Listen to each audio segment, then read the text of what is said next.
Sunday moment. We're down here by the Colville River because yesterday in our message, Pastor Sean opened with this story of being a kid and playing in the creek, playing in the river, and there was this sweet smell of some kind of tree or plant that was down there.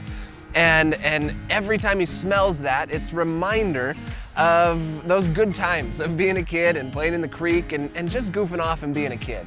And I think we all have those things that give us reminders of the past. Sometimes those reminders are of good things, sometimes they're of bad things, but we all have those things that we just get that flashback of being a kid again, or being young, or just whatever. And in the end of John, we find Peter in a similar situation. Jesus, after his resurrection, had come to the disciples and he said, "I want to meet you at the Sea of Galilee." And then Jesus leaves, and the next thing we see is the disciples, along with Peter, they're fishing in the Sea of Galilee. And Jesus comes to them and he says, "Hey, are you guys catching any fish?" They're like, "Nah, no fish today." He's like, "Try fishing over here." They catch a bunch of fish. Long story short, Jesus wanted to put them in a position where they would remember him. Peter especially was going through this spot in his life where he felt inadequate, that Jesus had given him this calling to help build his church, and Peter was feeling as though I'm not qualified for this, I'm inadequate for this job.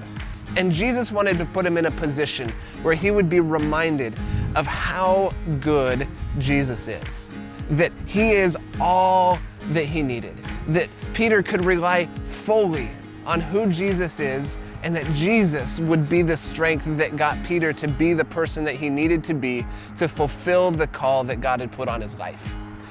And I don't know about you, but I feel inadequate in that way so many times.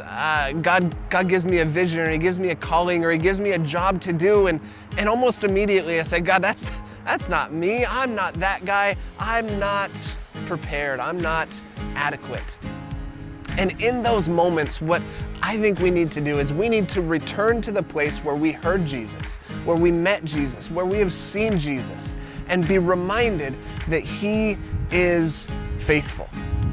Us doing the jobs that he gave us to do isn't dependent only on us, it's dependent on him. He who lives in me is greater than he who is in the world. We put all of our trust and all of our hope in he who is faithful.